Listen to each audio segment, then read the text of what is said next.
Bueno, en esta oportunidad les voy a hablar sobre la obra El túnel, que fue escrita en 1948 por el autor Ernesto Sábato. Empezaré por el capítulo 1. El capítulo 1 más que nada se introduce en el personaje, en torno en el cual gira esta obra literaria. En esta obra se va a hablar de Juan Pablo Castel y María Iribarren. Juan Pablo Castel llega a matar a María Iribarren. Él nos habla de la frase de que todo pasado fue mejor. Bueno, esta frase para él no era cierta, y menos en su caso, ya que a él el pasado era peor y le hacían recordar cosas malas. Por otra parte, él piensa que los delincuentes, criminales, eran personas inofensivas, pues que ayudaban a limpiar a la sociedad de individuos perniciosos.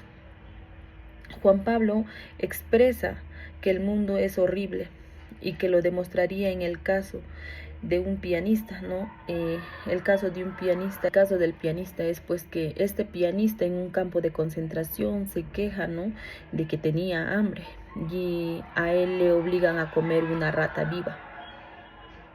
Pero en tono de duda dice que hablará de eso si le queda tiempo.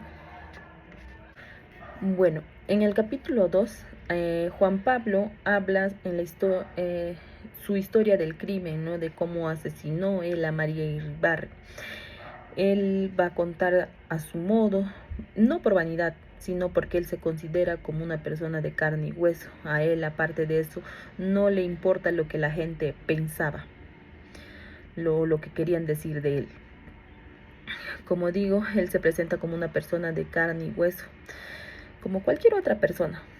Él recuerda que cuando era niño, su mamá creía que su madre no tenía defectos, pero él se da cuenta de esto cuando ella llega a morir, se da cuenta de su modo falible, ¿no?, de que su madre también había cometido errores, y él esto lo describe como una vanidad, de que su madre también era de alguna y otra forma vanidosa. Bueno, Juan Pablo expresa, ¿no?, su deseo por ser entendido por al menos por alguien, por alguna persona, pero él piensa que ser entendido por alguien es muy difícil hasta que llegue a encontrar a esta persona que viene a ser María Iribarren. Esta persona fue precisamente a quien asesinó. Bueno, este capítulo más que nada nos habla sobre la vanidad que tienen las personas. Bueno, en el capítulo 3, acá nos dice que Juan Pablo, en este capítulo precisamente, Juan Pablo dice, ¿no?, que todos saben cómo él asesinó a María, pero que nadie sabe cómo él es que llevaba la relación entre ella y cómo es que él planeó su muerte. Por otra parte, él describe su presentación de un cuadro, ¿no?, que lleva por título Maternidad. Bueno, este cuadro fue expuesto, ¿no?, en 1946 en el Salón La Primavera en Argentina, en Buenos Aires. Las personas que pasaban viendo este cuadro, fijándose a este cuadro, ¿no?, solamente miraban lo que es el primer plano y no se fijaban lo que había en la parte de arriba. En una ventanita había una mujer viendo hacia el mar. Todas las personas que pasaban viendo el cuadro solamente se fijaban en el primer plano, pero esta persona, María, se paró frente al cuadro y vio, ¿no?, lo que había en esa ventanita. Se quedó viendo por un tiempo. María, al quedarse viendo, ¿no?, este cuadro, y de eso se da cuenta Juan Pablo. Pero María desaparece entre la multitud. Como fueron a ver los cuadros, desaparece ante toda la gente.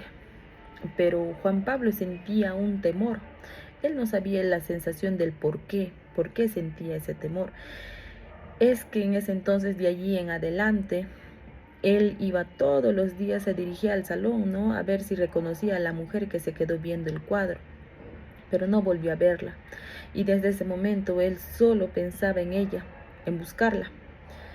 Y también de algún modo solo pintaba para ella. Bueno, en el capítulo 4, Juan Pablo relata, ¿no?, que encontró a dicha mujer en el salón y de su incapacidad para poner en práctica lo que había pensado hacer en caso de que le vuelva a encontrar, ¿no? Él también acá nos relata que él sobrepensaba, que se relata sobre la lucha mental, ya que él sobrepensaba de cómo iba a ser la conversación que él iba a entablar con María, ya que él se sentía nervioso, frustrado de que cómo iba a poder entablar una conversación con ella, ya que él dice pues no, de que no era de una persona infiel, ya que los infieles tenían ese trato o ese trato de poder hablar rápido, y él en cambio no. Él es por eso que sobrepensaba de cómo iba a ser el encuentro cuando él se volvería a encontrar con María, de cómo iba a empezar a entablar una conversación con ella. También en este capítulo él habla de su amigo, que del doctor Prato, quien Juan Pablo describe a su amigo como una persona vanidosa desde su perspectiva artística.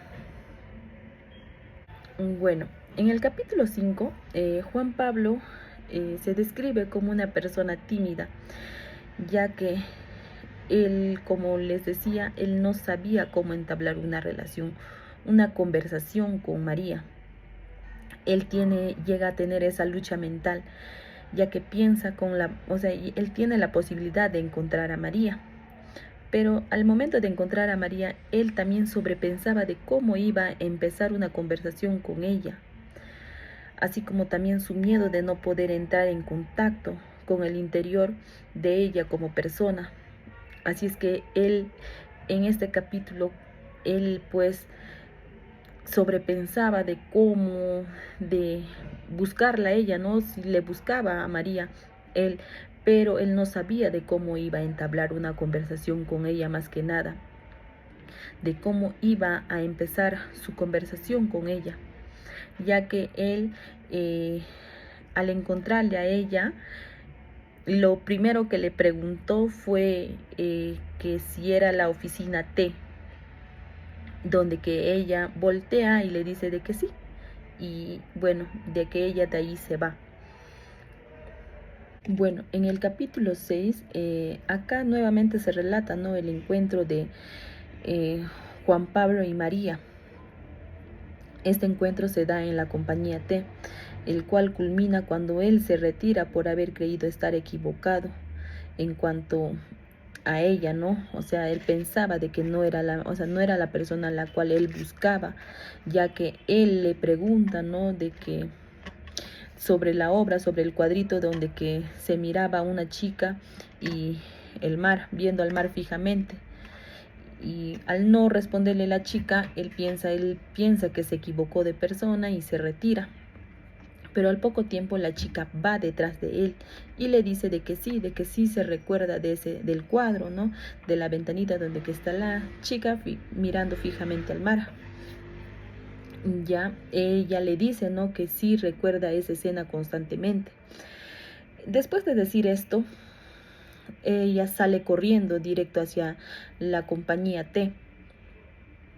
Pues después de que la chica, después de que María se haya ido corriendo a la compañía T, Juan Pablo siente una emoción, ya que él siente una cercanía emocional de comprensión por parte de María.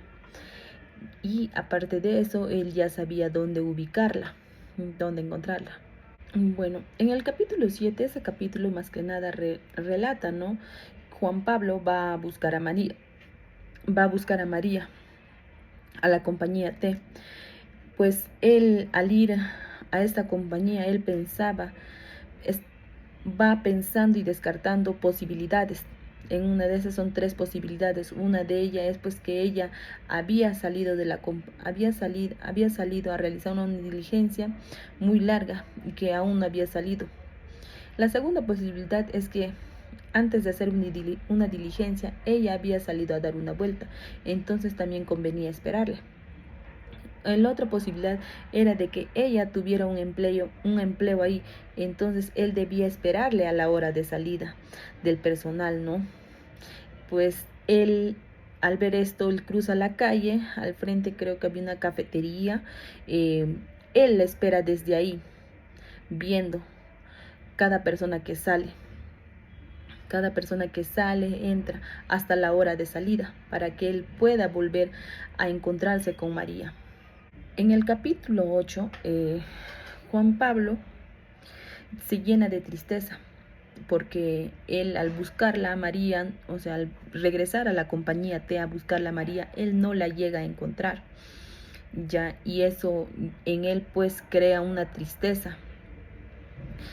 Él analiza y se hace conjeturas acerca de la situación, pues, pero decide tener confianza en sí mismo y volver a intentar y volver a buscarla a María, ya que a él, a Juan Pablo, le había dejado un recuerdo marcado, se podría decir por así, ya que María le había dicho, cuando se encontraron la primera vez, María le había dicho pues de que lo recordaba constantemente, y eso es pues que había dejado marcado en Juan Pablo, ¿no? Entonces él decide hacer lo necesario por volver a verla. Bueno, en el capítulo 9, acá pues se relata que Juan Pablo se llega a encontrar por segunda vez con María, ya que él vuelve a ir a la compañía T. Y en esa búsqueda, pues Juan Pablo ve a María salir del subterráneo, ¿no? Y él, al verla a ella, va y la toma del brazo bruscamente y la lleva a la fuerza hacia la plaza, hacia la plaza San Martín, donde se despoja, ¿no?, de su timidez, y al ya sentirse más identificado con ella, le dice, ¿no?, que la necesita por el hecho de que ella pues había entendido lo que trataba de decir el cuadro, ¿no? Juan Pablo, al decirle pues que la necesita a María, que también le dice que son iguales, pues ella le responde de que no, de que pues ella siempre lastima a las personas que se le acercan a ella. Y se observa la necesidad de Juan Pablo de ser comprendido, de ser aceptado, ya que María era la única, pues, de que él pensaba pues de que María era la única persona, de que quien era la que la podía entender, de que existía la posibilidad de ser el único y de no estar solo en la vida. María, por otra parte, pues se muestra insegura, con miedos y melancolía. En el capítulo 10 pues se relata, ¿no?, la despedida con la promesa de un pronto encuentro, así como un temprano y desesperado encuentro telefónico, pues Juan Pablo le llega a llamar a María a su casa, al número telefónico donde que ella pues le brinda a Juan Pablo, y él pues le llega a llamar en la noche. Hay reservas, ¿no? Reservas aún, también hay una extraña atracción mutua y algo de intriga. Se empieza a percibir la obsesión de Juan Pablo por María, ya que él, o sea, al buscarla, él le buscaba constantemente, pensando en ella, de cómo era la manera pues de que iba a entablar una conversación, pero su obsesión de Juan Pablo era muy fuerte por María.